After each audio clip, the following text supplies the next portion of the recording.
abakozi b'Imana niko dufite inshingano yo kugarura imitima y'abantu bantu. Ariko igitangaje ni natwe dufite inshingano turi gukora ibintu bigaragaza ko dushyigikiye abantu bari muri ibyo bikorwa bitameze neza. Reka twigisha abantu kubohoka, tubigishe n'ikibaboshye. Ikibaboshye ni igiki? Ese barabahoka ku giki? Ikintu bari bubohokeho ni ibi ngibi bino byo kurya abantu batanga byaraye. Si bose ariko bamwe na bamwe babikorera imihango ya gipagani. Abantu bari gukora satani batabizi, abandi barabizi. Hano abantu benshi bagenda mu Gisagara mu migi itandukanye bagenda n'amarozi mu mubiri wabo batazi ngo bayaririye he. Iyo mwemi muri mituma agera mu rugo iwe ntabashe kunezerwa n'urugo rwe. Ni icyaro birava mu bikirero. Hari byo bivuga ngo ubugari bw'indara mabuna, ubugari ngo baburaza mu maguru gaca mu gitondo bakasonga bakajya gucumba ubugari tasi umutsima nkuko basinze uko bavuga, cyangwa se ni ibyo kurya byaraye agafata igi akarishyira hano akavuga akaribwira amagambo nkuko babwiye umuntu ngo genda ufata igi uriraze mu maguru. Numara kureza mu maguru uyu mugabo kugira ngo ukunde ngo uzamutekere ngari kuvangamo n'aka kantu bakama kandi kanavanga akamutekera igi yaraje. Abakozi b'Imana niko dufite inshingano yo kugarura imitima y'abantu bantu. Ariko igitangaje ni natwe dufite inshingano turi gukora ibintu bigaragaza ko dushyigikiye abantu bari muri ibyo bikorwa bitameze neza. Niba turi gukora ibyo bikorwa turi kuvuga kuri ibyo bintu by'imyako, reka twigisha abantu kubohoka, tubigishe kubohoka, tubigishe n'ikibaboshye. Ikibaboshye ni igiki? Ese barabahoka ku giki? Ikintu bari bubohokeho ni ibi ngibi. Ntago abantu bose bari burayi bakora kano kazi, oya. Ariko abo ngabo bari muri ibi bintu, kuko no muri Afrika barahari bakora ibi ngibi barahari. Iyo myaka rero Imana itanziye kugira ngo abantu barokoke kandi bakire. Barakizwa n'iki? Kumenya ibanga bafite ku mitima yabo. Pastor, ba bishop n'abapotre n'abandi mu matitire yabo ndabubashye. Dukora akazi twahawe ko kubwiriza kw'abo bantu niba bagumye muri uwo murongo bazawurindukiramo. Ikindi, imirimo ntabwo isimbura ubugingo. Imirimo myiza bakora cyangwa se ibintu bakora ntabwo byasimbura ubugingo bwabo. Ukora ibintu byiza ugatanga cyane ntabwo biza gusimbura ubugingo. Uratanga ariko ukora ibindi bintu, urabwiriza ariko ukora ibindi bintu. Ikiza gutunganya umutima, ariko kwihana no kumena amabanga Satani agize gute umubikiye. So rero ngane mu ijambo ry'Imana ngire abantu nkomeza, kuko nicyo kintu numva afite cyo gukomeza abo bantu. Pastor Karamba reka bambe bishop nada kimwe ni pastor n'umuntu ni pastor mbo je ndabona agomba kwigusa abantu abakunzi ba Mesha TV. Watubwiye ibintu by'inyatsi birashobora gukomeretsa umuntu mu buzima bwiwe bwose atabizi ko afise inyatsi. Kandi n'ibyo bintu bizanwa mu nzira zibiri. Inzira ya mbere ni umuntu gutanga ikintu adafise, tuvuge ni ishingiro, igihagararo, impamvu yatanze kijya kintu akabitanga mu kwiyemera gusa. Ivyo birazana umwako, birazana umwaka. Icyakabiri nuwaha no kureba uhaye ni impamvu y'umuhaye. Okay. Se arakennye uramufasha. Ese ko umufasha akirirwa avuga abandi. Ese ko umufasha akirirwa akajyajyana mu businzi. Hari ipfubyi, hari abapfakazi, hari abakene, ariko uwo nguri gufasha arafite jipe mu rugo iwiwe. Sibyo? Ayo madora 200 ntago yarakeneye. Umwako kabisa. Byo nyine ubwabyo kuba ari gufasha uwo wifashije nabyo ni umwaka. Sawa sawa. Kimwe nibyo navuze gukizwa nabi bitera umwaka. Kujya mu mana ukayijyamo nabi ni umwaka. Mbo ivyo nibiterwa n'abantu. Yes. Sawa. Icyakabiri, inzira ya kabiri wavuze ni iterwa n'amadayimoni. Amadayimoni amwe yirigwa azerera mu mabarabara aronderaho yinjira gusa akora ivyo akora. Ego komeza nagoma ndabibuse gusa muri izo nzira zibiri ko umuntu ashobora kuharongeramo umwako. Na cyane nibi by'abana bo reka dusubire inyuma gatonya. Yes. Ibi by'abana usanga umwana agenda gusega ku mubanyi bamuhereza umukate wo mu gitondo cyangwa icayi muhira atabyo bafise aha hoho ntibishobora kuzana umwaka mu muryango kugira ngo tubuze abana bacu ntibaze baragenda mu mihana. Aho ngaho ico ucumva gute? Aho ngaho hari ugusaba ushonje. Okay. No gusabira ingeso. Hari abana boss iri kwinjira mu bana uko abana bagira byinshi. Kandi umwana nta cyahagira, umwana nta nenge agira. Umwana nta mugaye agira. Ngo yumva umwana yifuza umuhe nubwo yabahaza ukamuharakira. Kibazo. Abirya abijugunya arakira. Ahubwo hariho inama nagira ababyeyi. Birino byo kurya abantu batanga. Byaraye. Si bose. Ariko bamwe na bamwe babikoreraho imihango ya gipagani. Bakazinduka mu rugo bakagura ibiryo byaraye. Abantu sindi buhinjire cyane ariko naje kugira ngo mvuge ku mabanga Satani afite. Abantu bari gukora Satani batabizi. Abandi barabizi. Hano abantu benshi bagenda muri Gisagara mu migi itandukanye bagenda n'amarozi mu mubiri wabo. Batazi ngo bayaririye ntibazi ngo bayaririye. Abagabo benshi babana n'ibibazo mu ngo zabo. Nibazi icyo kibazo cyavuye ntasambana umugabo. Ico kutamenya rero umugabo ntasambana ariko mu buriri bwe byaranze. Hari uwa mwanduje. Namugira inama yasengerwa. Iyo mwemi muri mituma agera mu rugo iwe ntabashe kunezerwa n'urugo rwe. Ni icyaro. Birava mu bikirero. Hari ibyo bitwa ngo ubugari bw'indara mabuna. Ubugari ngo baburaza mu maguru gaca mu gitondo bakasonga bakajya gucumba ubugari cyase umutsima nkuko basinze uko bavuga cyangwa se ni ibyo kurya byaraye agafata igi akarishyira hano akavuga akaribwira amagambo nkuko babwiye kuko impamvu ni kuvuga ibi mfite abantu benshi bagiye bambwira amabanga y'ibyo babwiye ndafate ku mabanga y'ibyo natuje cyangwa naganire n'abantu mbwira abandi batarabyatura umuntu wango genda ufata igi uriraze mu maguru numara kureza mu maguru uyu mugabo kugira ngo ukunde ngo uzamutekere ngari kuvangamo n'aka kantu bakamuha kandi kanavanga akamutekera igi yaraje.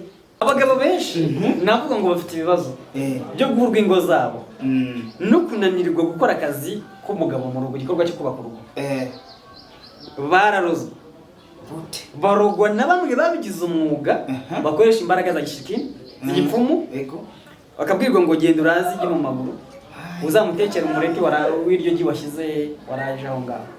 Ikindi ufate ubugari bushyire mu gashashi uraze mu maguru mu gitondo byo kubira umutekere ubigire gute ushyiramo bwa bugari usonga.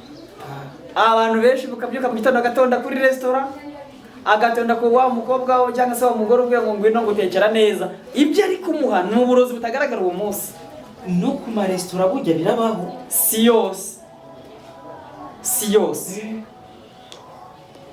hamwe kuki ariko wumva ufite ingeso yo kujya muri restaurant.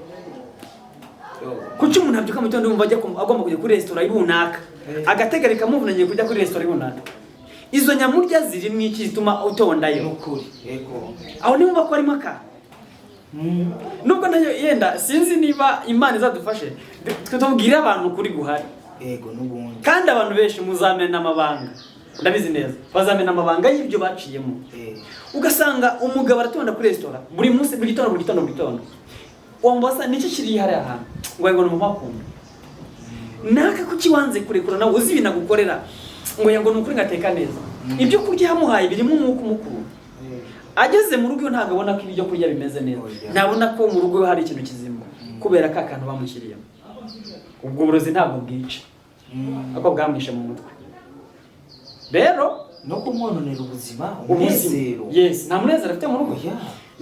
N'urugero niba afite abana ataha abana baryamye ataha abana baryamye akabyuka abana bakiryamye ubundi mubona aryamye kuko afite ahandi hantu arangiriza ibibazo ahantu ajya kurya bo bitewe n'amasaha. Reka twinjire nkomeza aba bantu turi hano. Reka nsabe Bishop nimubona usanga ndi muri bo reka nsabe Bishop nimubona Sylvestre anyegere hano ndashaka kuvuga aya magambo ndi kumwe nawe. n'umuhungu wanjye yego mu bisanzwe umuhungu wanjye kandi mu kazi k'Imana tugomba no kubahana mu buryo butandukanye. Ndize nashidikanya yuko amagambo ngiye gukomeresha aba bantu uyu mpamvu muhamagaye ari umwe mu bantu twabanye umurimo w'Imana. Ibyo ngiye kubwira bano bantu nibyo kubohoka. Mbabwire gukomera, icyame ndabwira gukomera. Umuntu amara gukomera araza kubohoka. Suza abantu. Imana igumugisha Bishop wacu. Amen.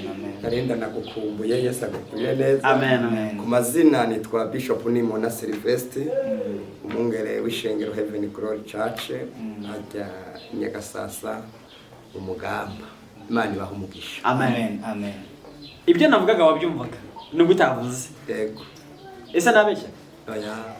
Ntabwo. Ndashira ngo mungire nkomeza abantu kuko fite uburakari. Banyamakuru fite uburakari bwo kuba navuga kino kintu. Abantu nibashaka gusengerwa babwirwa ukuri, barashaka kubwirwa etage. Bashaka kubwira kujya Burayi. Bashaka kujya babwira ko bakiza indwara. Ariko nibanze bakiza ubugingo bwabo. Bakiza ubugingo bwabo. Basi niba badashaka gukiza ngo bakire agakiza, bakire Imana mu mitima yabo.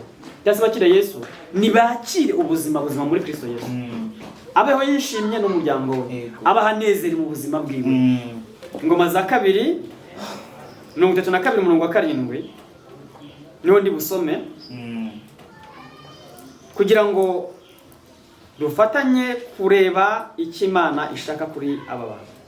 Ndabakomeresha ijambo byonyine, nta kindi kintu nabakomeresha kindi, ariko nababwira ngo niba bishoboka ko ufite iki kibazo ukabumva ko hari ikibazo ufite cy'uko wahumanye, shaka abakozi b'Imana. Aho ngaho umurongo wa 7 hari icyo havuga. Haravuga ngo nimukomere mushikame, ntimutinye kandi ntimukurwe umutima n'umwami wa Ashuri cyangwa ingabo ze zose ziri kumwe nawe, kuko iyo turi kumwe ikomeye iruta bari kumwe nawe. Ndabandekeye kuno murongo. Haravuze ngo nimukomere mushikame, ntimutinye kandi ntimukurwe umutima n'umwami wa Ashuri cyangwa ingabo ze zose ziri kumwe nawe. Mu ruhande rwe turi kumwe n'amaboko, ari kumwe n'amaboko y'umubiri. Kuvuga gukomera suko umuntu akomera kubera ko afite ibyuzuye. Ndagukomeza wowe wahuye n'abantu bari gukomeretsa. Ndagukomeza wowe wahuye n'ibikomere by'abantu. Haleluya. Amen. Ndakomeza umuntu ufite ibintu aciyemo akaba aradasinzire kubw'ibintu yanyuzemo. Ndakomeza umuntu ufite intambara ari gucamo, ariko izo ntambara zikaba zerekeza mu buryo watasobanura. Ndagira ngo meze umudamu cyangwa meze umusore cyangwa meze umukobwa, umuntu wese wumvira ijambo, ndabona ngo mu ruhande rwawe uri kumwe n'ingabo utasobanuriza arizo, ariko ingabo zo mu bwami bw'Imana. Abantu bagukomeretsa bari mu ruhande rw'amaboko y'umubiri, bambaye umubiri, ariko mu ruhande rwa cyangwa mu ruhande rwacu turi kumwe n'amaboko y'Imana isumba byose. Niyo mpamvu iri jambo ravuze ngo nimukomere mushikame cyane, ntimutinye kandi ntimukurwe umutima n'umwami wa Ashuri cyangwa ingabo ziri kumwe nawe. Urashobora kurarurira urizwa n'umuntu, komera.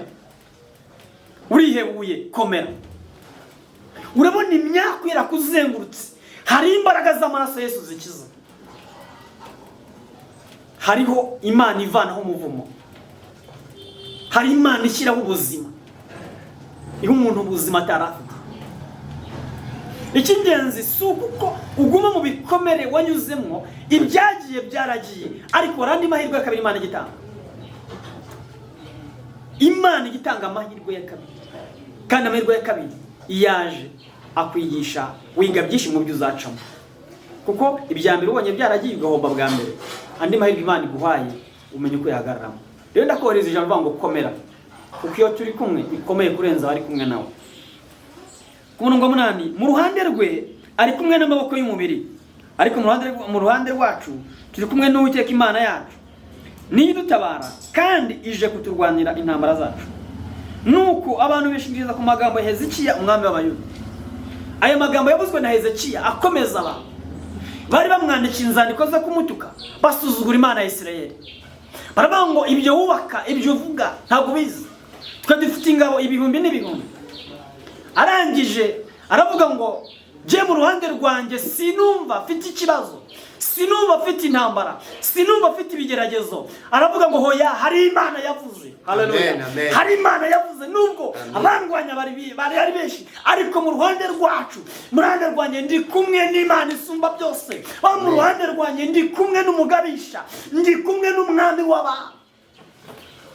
Komera ku munsi mubi, komera.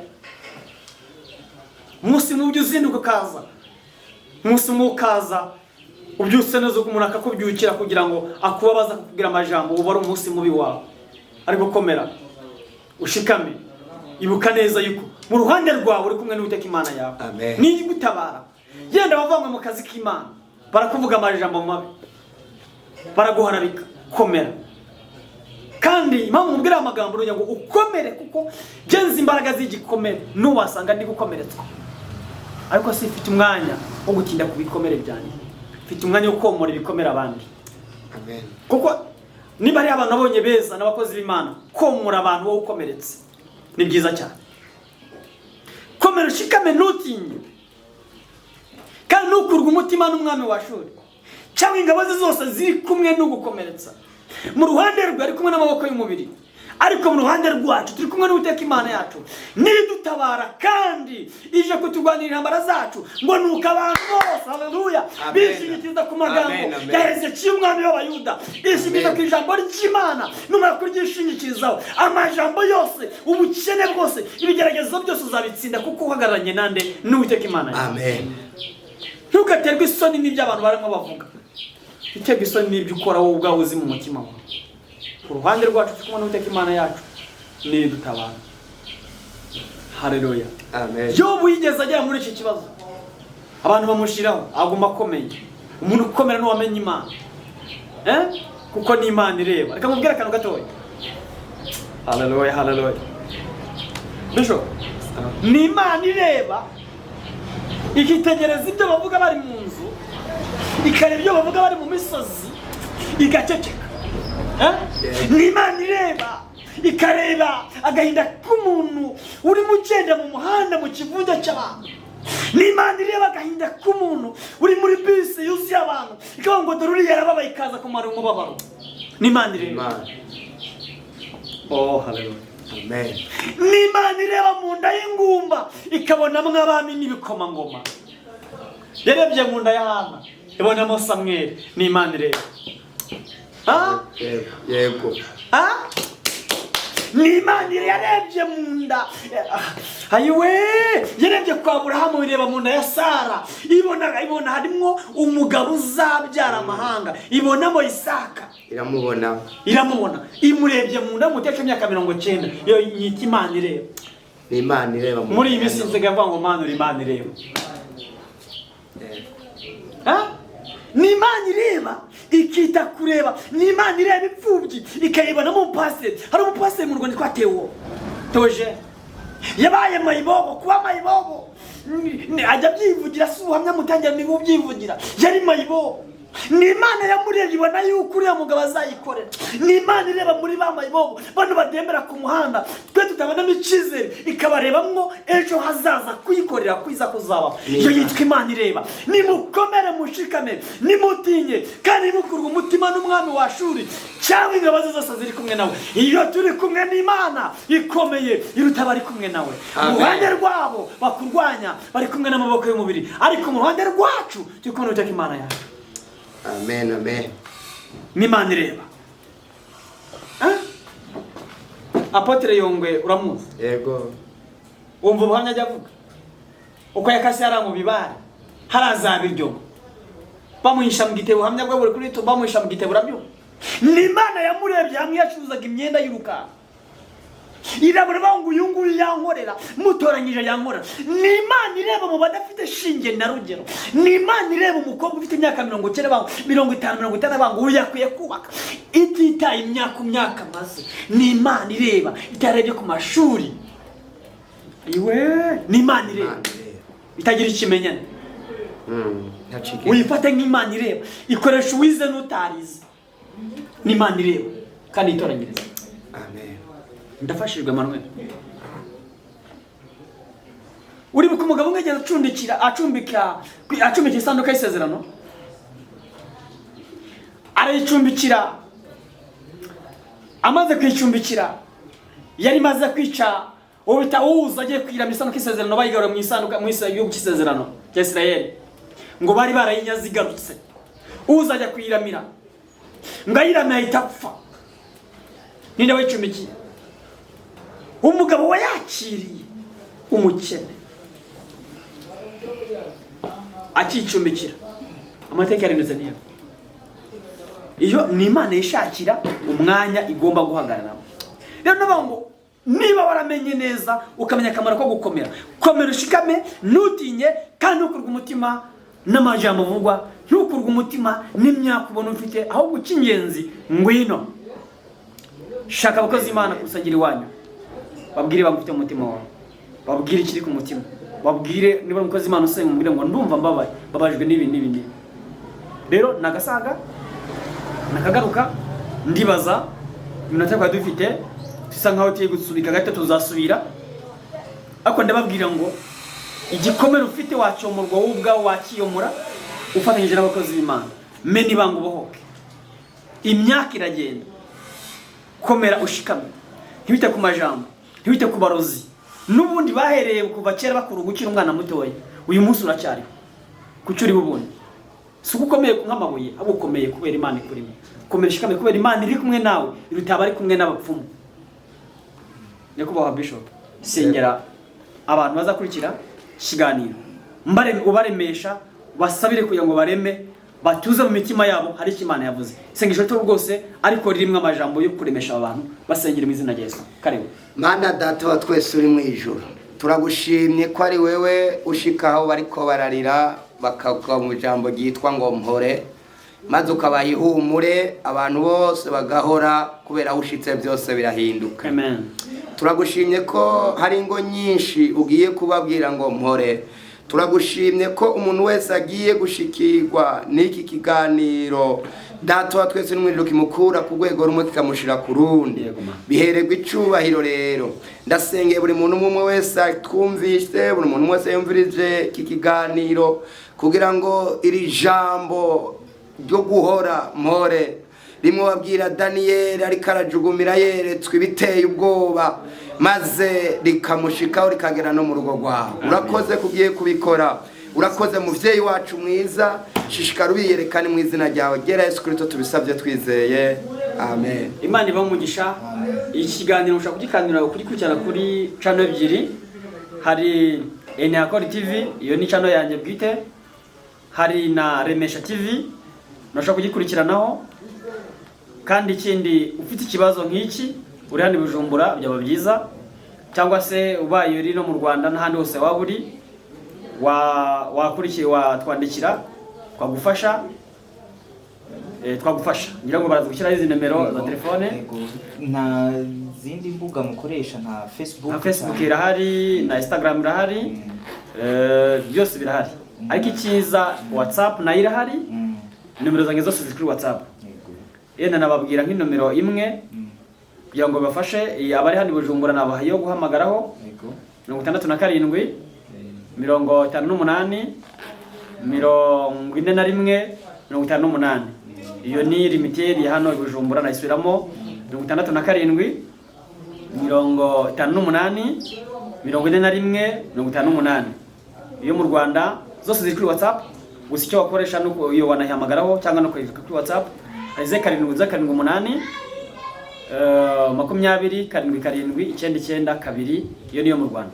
7 8 20 karindwi 992. Iyo ni Nyarwanda.